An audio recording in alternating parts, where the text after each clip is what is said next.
Bismillahirrahmanirrahim. Assalamu alaikum, dear students.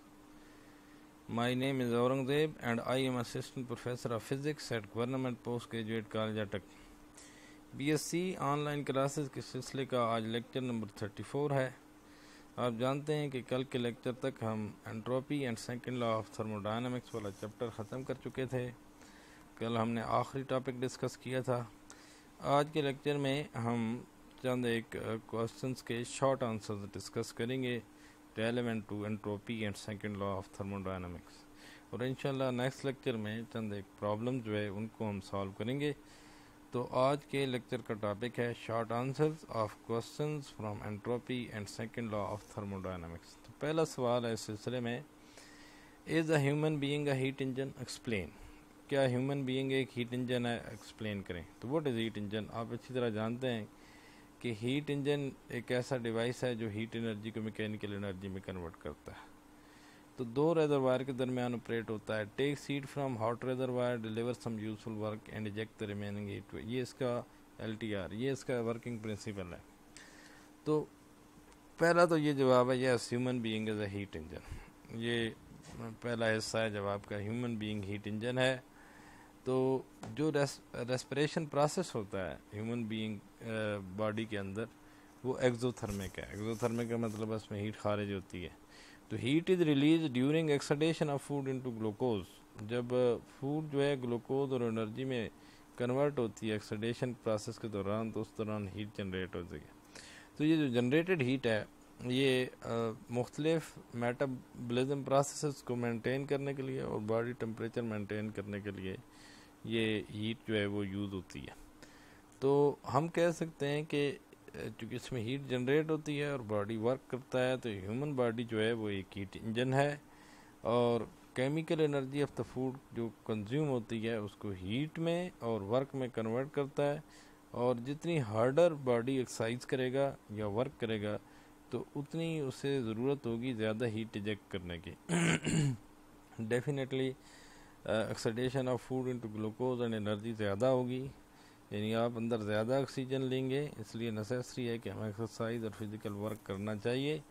उससे हमारा जो मेटाबॉलिज्म है वो तेज़ होता है। इसलिए तेज़ होता है कि ऑक्सीडेशन ऑफ फूड ज़्यादा होगी और ज़्यादा हीट जनरेट होगी। तो नेक्स्ट जो है हमारे पास अगला सवाल है, the efficiencies of nuclear power plants are less than those of fossil fuel plants, why.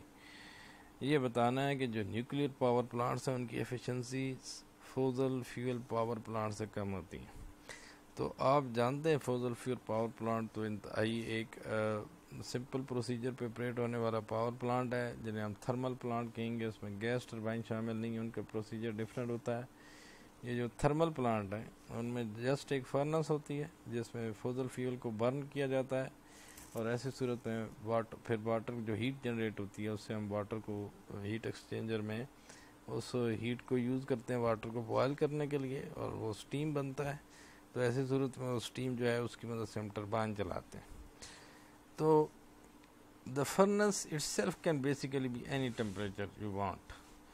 जो टेम्परेचर आप चाहते हैं फर्नेस उस टेम्परेचर पे हो सकती है। आपने करना सिर्फ ये है, अगर हायर टेम्परेचर आपको चाहिए तो आपने फॉसिल फ्यूल ज़्यादा अग्रेसिवली बर्न करना है। तो दूसरी बात ये है कि the pipeline in the steam generator portion is toughened in to withstand huge amount of pressure. एक और इम्पोर्टेंट बात यह है कि यहाँ पे ह्यूज अमाउंट ऑफ प्रेशर बर्दाश्त कर सकती हैं जो वेसल्स होती हैं। तो स्टीम जनरेटर की जो पाइपलाइंस हैं जो, और उस सूरत में ये बहुत ज़्यादा प्रेशर जो है, तो क्योंकि आप ज़रा ज़्यादा हीट जनरेट करेंगे या ज़्यादा अग्रेसिवली और ज़्यादा स्टीम प्रोड्यूस होगी, तो ज़्यादा स्टीम का प्रेशर तो बढ़ेगा। तो उस प्रेशर को बर्दाश्त करने के लिए जो पाइपलाइंस होती हैं वो ज़्यादा टफ होती हैं। तो टिपिकली जो फॉसिल फ्यूल पावर प्लांट है उनका टेम्परेचर बॉयलर जहाँ से हीट अब्जॉर्ब करता है हीट इंजन 500 डिग्री सेंटीग्रेड तक होता है या इससे भी हायर। लेकिन दूसरी तरफ जो रिएक्टर है उसमें एक मॉडरेटर भी होता है और कूलेंट भी होता है। मॉडरेटर और कूलेंट जो है दोनों मौजूद होते हैं। तो upper limit of nuclear reactor जो है टेम्परेचर की वो बहुत लो है as compare to fossil fuel power plant. तो अपर लिमिट कौन सी होगी? At which the coolant boil, जिसमें कूलेंट बॉयल हो सकता है, वही अपर लिमिट है। दूसरी बात यह है कि यहाँ पे प्रेशर बहुत ज़्यादा नहीं होता, सिर्फ 150 बार प्रेशर जो है वो वेसल बर्दाश्त कर सकती हैं। तो जो करंट पावर रिएक्टर्स हैं are capable of withstanding about 150 bar, उनमें 150 बार का प्रेशर, बार जो है 10 की पावर 5 पास्कल के बराबर होता है। तो this limits the temperature of coolant to be no more than 300 degree centigrade, 300 degree centigrade तक टेम्परेचर होता है। तो ज़ाहिर है अगर बॉयलर का टेम्परेचर कम है तो एफिशिएंसी भी कम होगी। तो यहाँ पे लास्ट पैराग्राफ, इतना डिटेल में आंसर लिखने की ज़रूरत नहीं है, इवन जो है लास्ट पैराग्राफ जो है वो ही सफिशेंट है इस शॉर्ट आंसर्स के लिए। यहाँ तो डिटेल में इसलिए बात लिखती है कि इसको पढ़कर आपको ज़रा कंसेप्ट क्लियर हो जाए और फिर आपको ज़रूरत के अल्फाज मिल सकें जब आप सवाल का जवाब देने जाएं।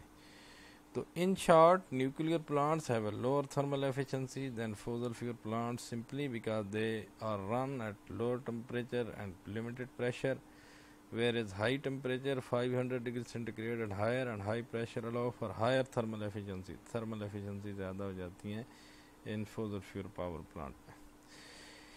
नेक्स्ट क्वेश्चन है, can a given amount of mechanical energy B converted completely into heat energy, if so given example.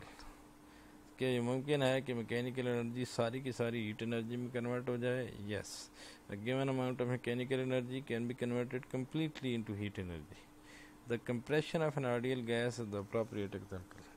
जो आइडियल गैस है उसको आप कंप्रेस करें तो इस दौरान जो मैकेनिकल एनर्जी है वो किस में कन्वर्ट होती है? हीट एनर्जी में। Where given amount of mechanical energy can be converted completely into high heat energy. In compression of an ideal gas all the mechanical energy used to move the piston could convert to heat energy. जो mechanical energy जिसकी मदद से आप piston move कर रहे हैं वो heat energy में कन्वर्ट हो सकती है। इससे सादा एग्जांपल जो एवरीडे लाइफ में आप यूज़ करते हैं वो rubbing of hand, rubbing your hand together is another example that convert mechanical energy to heat energy. इसमें पहला प्रोसेस ये है कि आप इंटरनल एनर्जी से ही मैकेनिकल एनर्जी लेते हैं, क्योंकि आप अपने बॉडी से मैकेनिकल एनर्जी ले रहे हैं हाथों को मूव करने के लिए। फिर जिस वक्त मैकेनिकल एनर्जी जो है हीट एनर्जी में कन्वर्ट होती है तो ऐसी सूरत में जो आपका बॉडी टेम्परेचर है वो इंक्रीज़ होता है, लेकिन हीट लिबरेट हो जाती है और फिर बॉडी टेम्परेचर की बजाय हैंड टेम्परेचर के हैं वो इंक्रीज़ होता है, लेकिन उसमें हीट जो है जनरेट होती है वो लिबरेट हो जाती है एनवायरनमेंट को। तो ऐसी सूरत में आप सर्दियों में अक्सर हाथ गर्म करने के लिए प्रोसेस यूज़ करते हैं। जिस वक्त आप हाथ बहुत ज़्यादा ठंडे हो जाएं, ठंड लग रही हो, हाथों को वर्क ना हो रहा हो, तो ऐसी सूरत में आप हाथों को आपस में रब कर लेते हैं। उससे जो मैकेनिकल एनर्जी है वो हीट एनर्जी में जनरेट होती है और फिर ज़ाहिर है हाथों का जो टेम्परेचर है वो इंक्रीज़ होता है, लेकिन दोबारा वो एस्केप होकर एनवायरनमेंट को चली जाती है।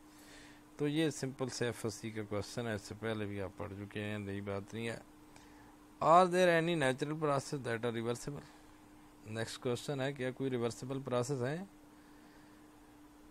रिवर्सिबल प्रोसेस नेचुरल नहीं होता, सिंपल सी बात है, हम पहले पिछले लेक्चर में भी डिस्कस कर चुके हैं।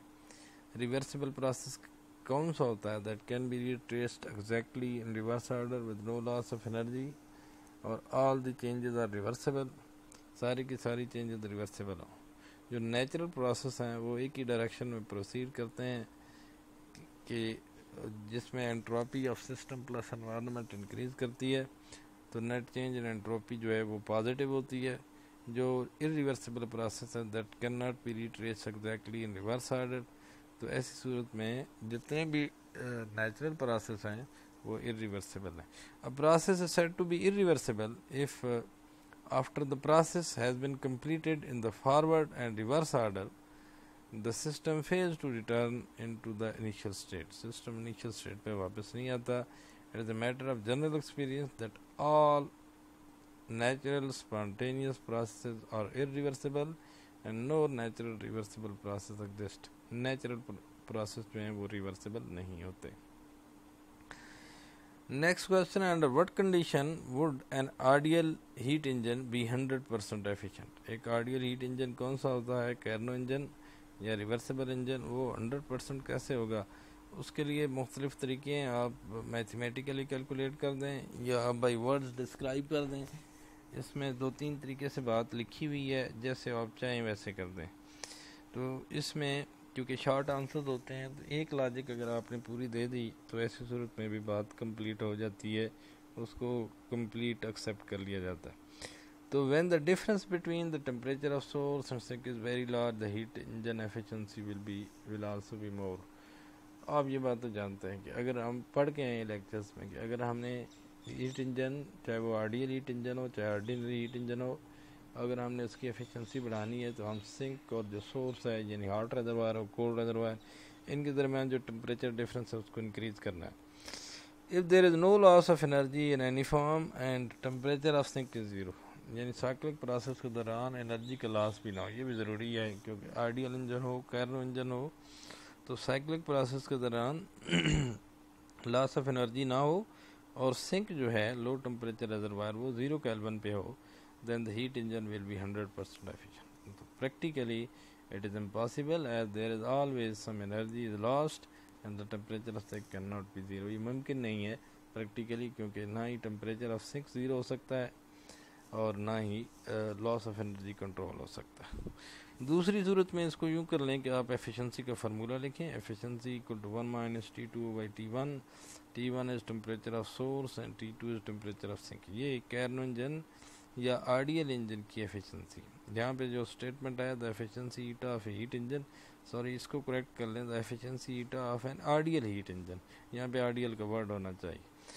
The efficiency of an engine depends upon the temperature between which it operates and independent of the nature of working substance. The efficiency of an engine will be 100% if the temperature of sink is 0. ऐसे describe कर लें जैसे मर्ज़ी है आपकी, ये दोनों language ठीक हैं, सिवाय इसके कि यहाँ वर्ड ज़हन में रखें कि आपने ऑर्डिनरी हीट इंजन ना समझा जाए, इसलिए पूरी बात करनी है ideal heat engine. Since absolute zero is not attainable, even an ideal engine cannot be 100% efficient. 100% efficient तो आइडियल इंजन भी नहीं हो सकता, क्योंकि ज़ीरो जो है एब्सोल्यूट ज़ीरो वो अटेनेबल नहीं है। This signifies that it is impossible to extract heat from a single body and convert the whole of it into work. एक बॉडी से हीट लेकर सारी की सारी वर्क में कन्वर्ट नहीं की जा सकती। आगे मैथमेटिकली डिस्क्राइब किया हुआ है, इसी सवाल का जवाब है ये। तो इसमें एफिशिएंसी लिखी हुई है 1 - ईटा इक्वल टू 1 - Tc/Th। तो इसमें पहली बात यह है कि एफिशिएंसी 100% या 1 कब होगी, जब T C mean low temperature of cold reservoir, Th का मतलब है टेम्परेचर ऑफ हॉट रेजरवायर। तो temperature of cold reservoir 0 kelvin हो या फिर temperature of hot reservoir infinity हो, तो डेफिनेटली ये दोनों बातें मुमकिन नहीं है। Temperature of cold reservoir 0 kelvin नहीं हो सकता, practically temperature of hot reservoir infinity नहीं हो सकता, तो दोनों सूरतों में एक आइडियल हीट इंजन भी जो है वो 100% एफिशिएंट नहीं हो सकता। नेक्स्ट हमारे पास है give some example of irreversible processes in nature. ये तो आपके लिए नई बात नहीं है, बेशुमार इरिवर्सिबल प्रोसेस हैं, यहाँ चंद एक एग्जांपल लिखी हुई हैं। Heat transfer through a finite temperature difference, ये हम पढ़ के आए हैं, इरिवर्सिबल हीट ट्रांसफ़र। फिर फ्रिक्शन जो है वो इरिवर्सिबल प्रोसेस है। प्लास्टिक डिफॉर्मेशन जो होती है वो इरिवर्सिबल प्रोसेस है। Flow of electric current through resistance में जो इलेक्ट्रिक करंट फ्लो करता है वो इरिवर्सिबल प्रोसेस है।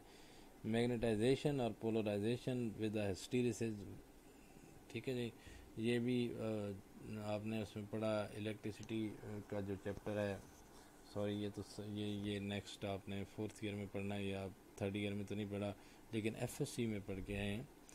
तो अनरीस्ट्रेन्ड expansion of fluids, spontaneous chemical reactions, spontaneous mixing of matter of various composition of states। तो ये चंद एक एग्जांपल लिखेंगे, आपकी और एग्जांपल लिख सकते हैं अगर आपको ये ज़रूरी नहीं है, यहाँ तो सिर्फ एग्जांपल देनी थी।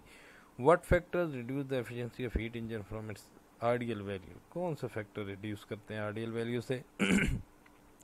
The loss of energy due to the friction, viscosity and insufficient combustion will reduce the efficiency of heat engine from its ideal value। सबसे पहली बात तो ये फ्रिक्शन है, लॉस ऑफ हीट एनर्जी है, उसके अलावा जो फ्लूइड्स हैं जब आप वर्किंग सब्सटेंस के तौर पर यूज़ करते हैं रियल केस में तो उनकी विस्कोसिटी भी होती है।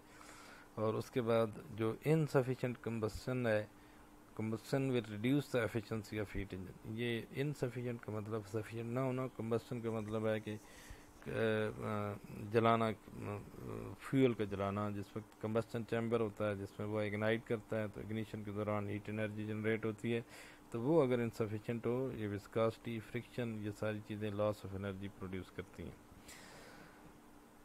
Question 7. Can we calculate the work done during an irreversible process in terms of an area on a PV diagram? Is any work done?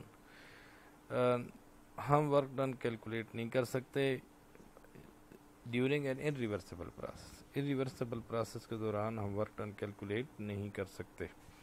मसलन फॉर एग्जांपल आप पढ़ के फ्री एक्सपेंशन, उसी की बात कर लें तो फ्री एक्सपेंशन में आप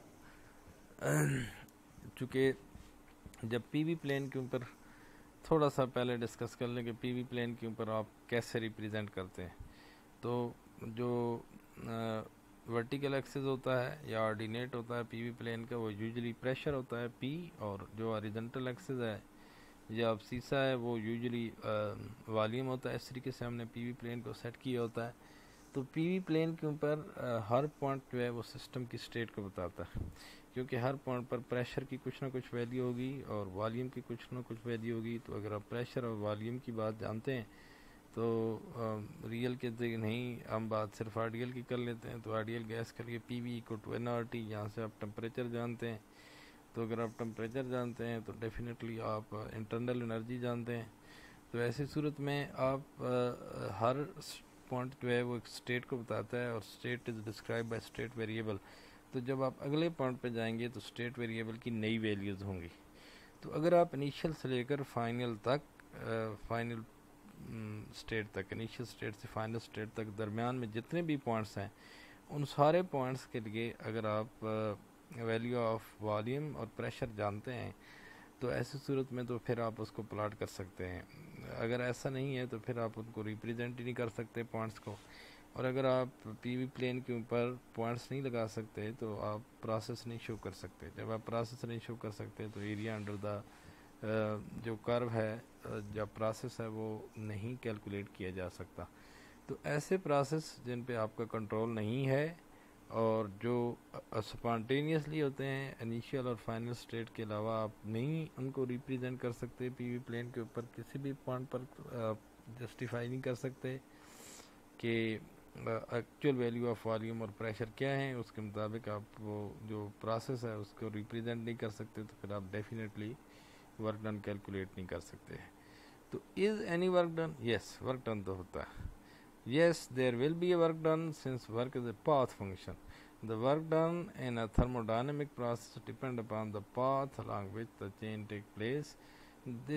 That is why work will be done in an irreversible process. Work तो होगा, लेकिन ये है कि उसको पीवी प्लेन के ऊपर एरिया की सूरत में कैलकुलेट नहीं